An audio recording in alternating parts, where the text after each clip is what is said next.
నమస్కారం. తీర్థయాత్ర కార్యక్రమానికి స్వాగతం. శివ అనగా కల్మషం లేనివాడు అని ఆది శంకరాచార్యుల వారు పేర్కొన్నారు. శివుడు అంటే అనంత పరిశుద్ధుడని, ఏ గుణములు అతడిని కలంకితుడిని చెయ్యలేనివాడు అని స్వామి చిన్మయానందుల వారు అంటారు. అటువంటి పరమశివుడు భరత భూమిలో 12 క్షేత్రాలలో జ్యోతిర్లింగాలుగా భక్తజనుల పూజలందుకుంటున్నాడు.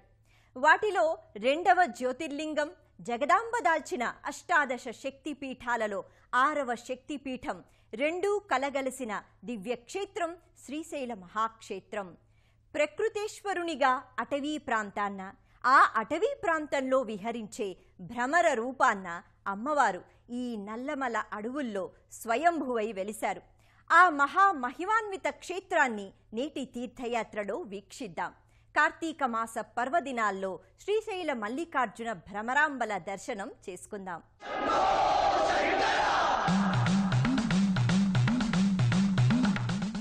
హర హర మహాదేవుని 2వ జ్యోతిర్లింగ మహాక్షేత్రం శ్రీశైలం.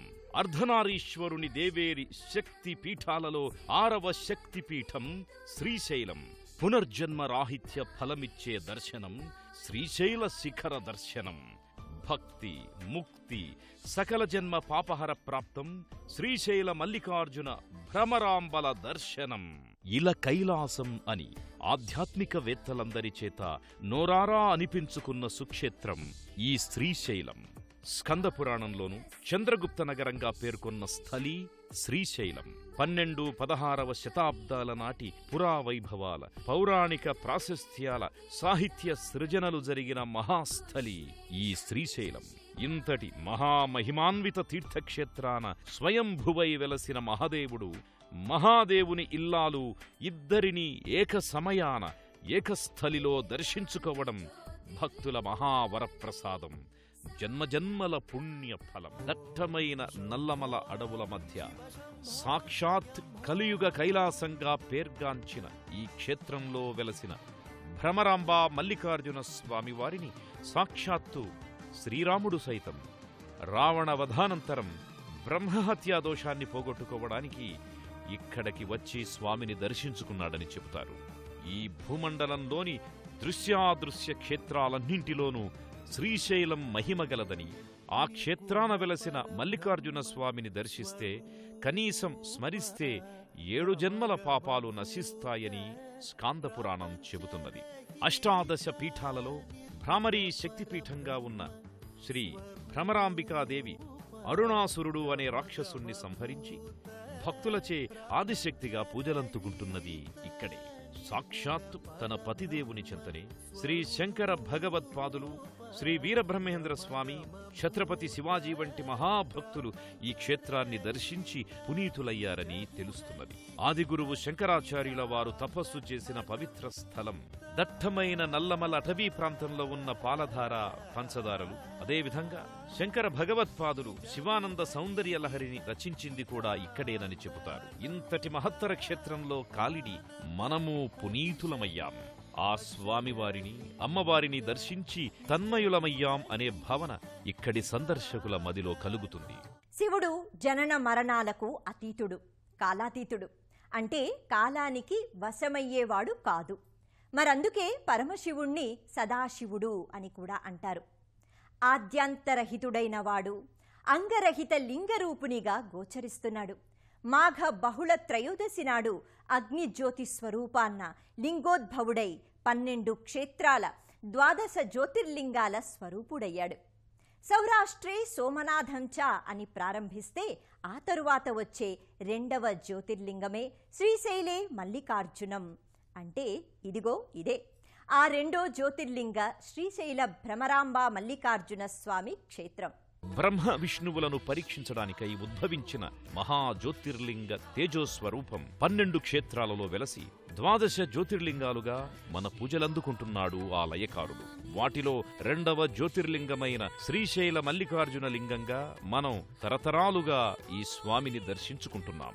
భూమికి నాభిస్థానమని, దక్షిణాపథమని, ఏకైక దక్షిణ కాశీ అని సంకల్పసిద్ధి క్షేత్రమని, శివపార్వతుల శాశ్వత భూ ఆవాసమని భావించే ఇచ్చోటనే వెలసిన మల్లికార్జునుడు దివ్య తేజో విరాజితమై వెలుగొందుతున్నాడు. ఆ పరమేశ్వరుని వివిధ ఆకృతులు ఈ క్షేత్రమంతా ఆవరించి ఉంటాయి. నిరాకారుడికి ఇంత మనోజ్ఞమైన రూపాలా అని భునభొంతరాలు నిబిడాశ్చర్యానందాలకు లోనవుతాయి. పరమశివుని ఆకృతిలో ఒక్కొక్కదానికి ఒక్కొక్క అర్థమున్నది. శివుని త్రిశూలం సత్వ రజ తమో గుణాలకు ప్రతిరూపం కాగా, డమరుకం శబ్దబ్రహ్మస్వరూపం, శిరములనలంకరించిన చంద్రవంక మనోనిగ్రహానికి, గంగాదేవి శాశ్వతతత్వానికి ప్రతీక. దేహంపై తారాడే సర్పాలు భగవంతుని జీవాత్మలుగా, ధరించిన పులిచర్మం అహంకారాన్ని త్యజించమని, ఆసీనుడై ఉన్న పులిచర్మం కోరికలను దూరంగా ఉంచమని, భస్మం పరిశుద్ధతను సూచిస్తాయి. స్వామి చేతిలోని జింక 4 కాళ్లు 4 వేదాలకు, నందీశ్వరుడు సత్సాంగత్యానికి, నంది ధర్మదేవతకు, 3వ నేత్రం జ్ఞానానికి సూచికలు. ఆయనకు రుద్ర, సౌమ్య అనే 2 రూపాలు. గంగను నెత్తిపై పెట్టుకుని గంగాధరుడే అయిన, గౌరిని పరిణయమాడిన గౌరీపతి ఆయన. సిరిశైలం అనే ఇహలోక కైలాసంపై వెలసిన శ్రీ కైలాసపతి, సర్వజీవులను కాచి కాపాడే పశుపతి. శ్రీశైల నల్లమలడవుల మధ్యమున కృష్ణానదీ తీరాన దక్షిణ కైలాసంలో కొలువైన దక్షిణామూర్తి, ముల్లోకాలకు దిక్కు మొక్కు అయిన ముక్కంటి సర్వజగముల సర్వేశ్వరుడు. ఇక్కడి శివుడు సదాశివుడే కాదు, సాంబశివుడు కూడా. ఎందుకంటే అంబ సహితంగా అంబ సాంబశివుడై ఉన్నాడు. తన తనువులోని సగం శరీరాన్నే ఇచ్చిన అర్ధనారీశ్వరుడు కదా. అమ్మవారు లేకుండా అయ్యవారు, అయ్యవారు లేకుండా అమ్మవారు ఉండరు కదా ఈ ఆది దంపతులు. ఇక్కడ ఆ సకల జగాల నేలే అమ్మ భ్రమరాంబికగా ఉంది. భ్రమరం రూపంలో అరుణాసురుడు అనే రాక్షసుణ్ణి సంహరించి భ్రమరాంబికగా ఈ శ్రీశైలంలోనే 6వ శక్తిపీఠం అధిదేవతగా కొలువుతీరింది. రవి సుధాకర వహినిలోచన రత్నకుండల భూషిణి, ప్రవిమలంబుగ మమ్మునేలిన భక్తజన చింతామణి, అవనిజనులకు కొంగు బంగారమైన దైవ శిఖామణి, శివుని పట్టపురాణి గుణమని శ్రీగిరి భ్రమరాంబిక అనే శ్లోకాన్ని పఠించిన, చెవిన పడిన మన కళ్లలోగిళ్లలో ప్రత్యక్షమయ్యే దేవదేవి ఆ శివుని ఇల్లాలి భ్రామరీ అవతారిణి శ్రీ భ్రమరాంబాదేవి. ఇదే శ్రీశైల దివ్యక్షేత్రంలో జగన్మాత భ్రమరాంబికాదేవిగా దర్శనమిస్తున్నది. ఒకప్పుడు అరుణాసురుడు అనే రాక్షసుడు బ్రహ్మ గురించి ఘోర తపస్సు చేసి తనకు ద్విపాదులతో గాని చతుష్పాదులతో గాని చావు లేకుండా వరమడిగాడట. ఆ గర్భంతో సకల లోకాలను జనులను బాధిస్తోన్న అరుణాసురుణ్ణి వధించమని మునిగణ జనములంతా ఆదిశక్తిని శరణు కోరారు. అంతటా అమ్మవారు వేలాది లక్షలాది భ్రమరాల రూపంలో అరుణాసురుడితో తలపడి వాడిని సంహరించింది. భక్తుల కోరిక మేరకు జగన్మాత ఈ క్షేత్రంలోనే మల్లికార్జునుని చెంత భ్రమరాంబికాదేవిగా వెలసినది. భ్రమరాంబిక అమ్మవారి దేవాలయం కూడా అద్భుతమైన శిల్పకళా తోరణాలతో కూడిన స్తంభాలతో, వ్యాళ జంతు విశేషాలతో అత్యద్భుతంగా తీర్చిదిద్దబడింది. దక్షిణ భారతంలోనే విశిష్టమైన శిల్పకళ కలిగిన దేవాలయంగా వినుతుకెక్కింది ఈ ఆలయం. అమ్మవారి గర్భాలయం వెనుక గోడకు చెవి ఆనించి వింటే ఝుమ్మనే భ్రమరనాదం కూడా వినిపిస్తుంది అంటారు. ఇంతటి మహిమగల తల్లిని మల్లన్న దర్శనార్థం వచ్చినవారు, తల్లి దర్శనార్థం వచ్చినవారు మల్లన్నను తప్పక దర్శించుకుని తరిస్తారు. తమ మొక్కులు మొక్కుకొని అవి నెరవేరగా తిరిగి మళ్లీ వచ్చి ఆ మొక్కులను చెల్లించుకుంటారు. తమ కోర్కెలను అనుగ్రహించినందుకు కృతజ్ఞతాభివందనములు చెల్లించుకుంటారు. దక్షిణ భారతదేశంలో ఉన్న శైవ క్షేత్రాల్లో పేరెన్నిక గల మహాశైవ క్షేత్రం ఈ శ్రీశైలం. నల్లమల అడవుల్లో ఆదివాసుల ఇలవేల్పుగా వెలసి జ్యోతిర్లింగమై మల్లికార్జున స్వామిగా, అంబతో కూడి భ్రమరాంబ మల్లికార్జున స్వామిగా విలసిల్లుతున్నాడు. అంబ సమేత సాంబశివుడు కృష్ణా జలాల అభిషేక ప్రియుడై ఆ నదీ తీరాన కొలువై ఉన్నాడు. భాస్కర క్షేత్రంగా గోకర్ణ పురాణంలో ప్రసరించబడిన ఈ క్షేత్ర వైశిష్ట్యాన్ని తెలుసుకుందాం. నల్లమల అడవి ఎన్నో వృక్ష జంతు జీవరాశులకు తల్లి ఒడి. అడవి తల్లికి దండాలో అంటూ మోరలెత్తి వేడుకునే అటవీ జాతుల్లో ఆదివాసీ చెంచులు కూడా నల్లమల అడవి బిడ్డలే. ఇక్కడి స్థానిక ఆదివాసీ జనుల నానుడిలో ఓ కథ తరతరాలుగా వినవస్తోంది. ఒకసారి పరమశివుడు ఒక భిల్లుడిగా వేటగాడై నల్లమల అడవిలో సంచరించాడట. ఆ సమయంలో చెంచు యువతిని చూసి ప్రేమలో పడి ఆమెను వివాహమాడాడు. అపర శక్తి స్వరూపిణి ఆదిపరాశక్తి అవతారిక అయిన పార్వతీ అంశయే తమ చెంచు వనిత అని భావిస్తారు చెంచులు. ఆ చెంచు యువతిని పరిణయమాడిన ఈశ్వరుడు నల్లమల మల్లన్న అని ఆయనే తమ అల్లుడు అని భావిస్తారు. అందుకే ఈ చెంచు ఆదివాసులు శ్రీశైల మల్లయ్య, సిరిపుర మల్లయ్య, ఆదుకోవయ్య అని ఆర్తిగా పిలుచుకుంటారు. ఈ వృత్తాంతాన్ని ఆలయ ప్రాకార గోడలపై చిత్రలిపిలో లిఖించినవి బొమ్మల రూపంలో కూడా చూడొచ్చు. ఈ కుడ్యంపై ఈ చిత్రలిపి ఆలయ పురాతన చరిత్రకు సజీవ సాక్ష్యంగానే కాదు, ఈ ఆలయ పురావైభవానికి కూడా తార్కాణంగా నిలుస్తోంది. అందుకే ఈ మల్లికార్జున స్వామి చెంతనే తమ ఆడబిడ్డ చెంచిత కూడా భ్రమరాంబికగా కొలువై ఉంది అని అంటారు. ఆ సజీవ చరిత్రను గౌరవిస్తూ ఈనాటి పాలకులు కూడా ఓ వినూత్న క్రతువుని కూడా ప్రారంభించారు. అదే మా ఊరి మల్లన్న అనే పేరిట శ్రీశైల దేవాలయ పాలనా వర్గం ఓ రథాన్ని రూపొందించింది.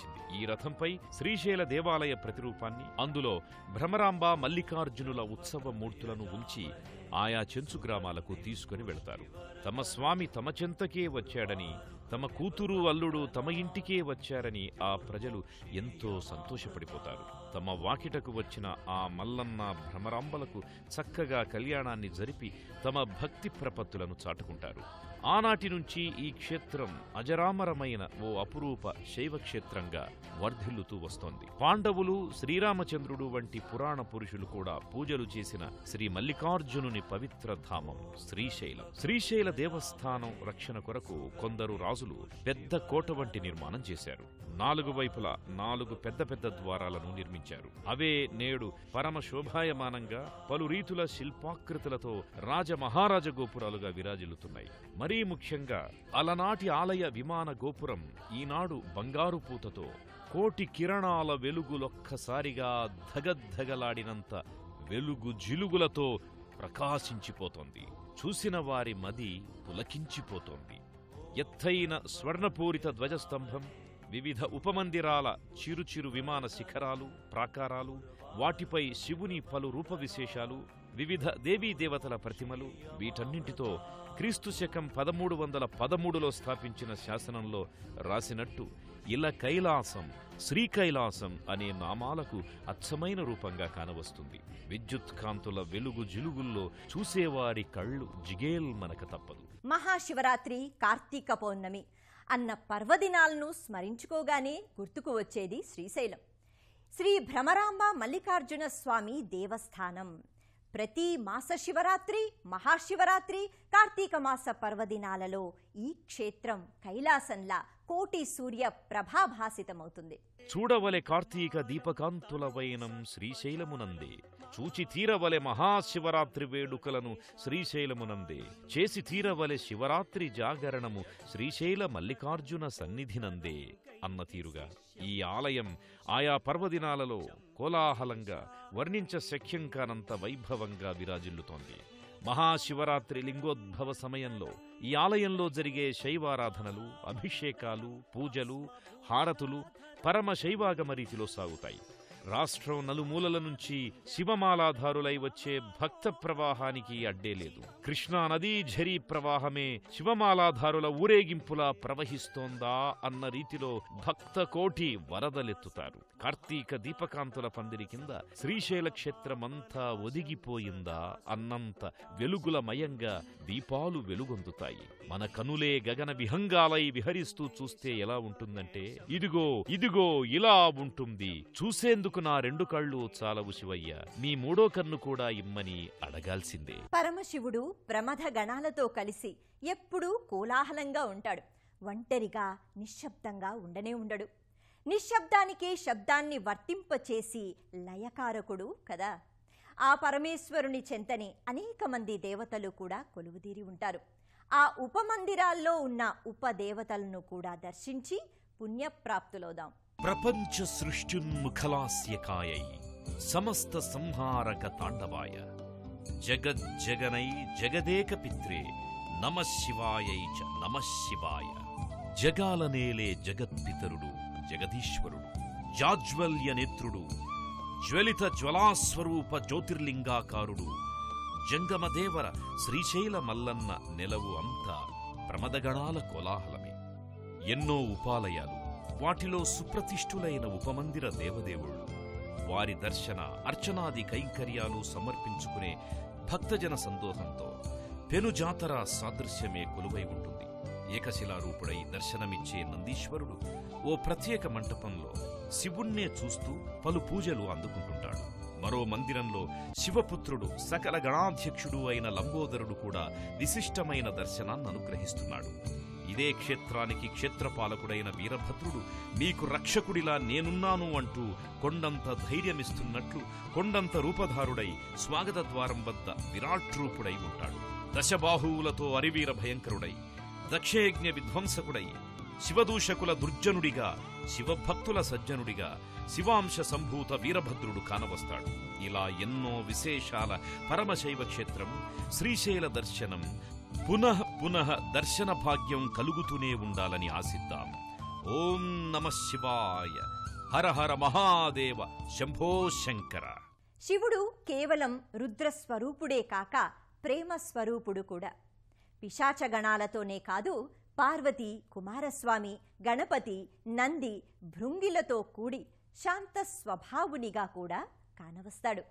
కనికరిస్తాడు, కరుణిస్తాడు. జ్యోతిర్లింగ స్వరూపుడై శ్రీశైలం వంటి క్షేత్ర శిఖర దర్శనమిచ్చి పునర్జన్మ లేకుండా ముక్తిని ప్రసాదిస్తాడు. అటువంటి పరమశివుని అభయాన్ని, జగదంబ కటాక్షాన్ని కోరుకుందాం.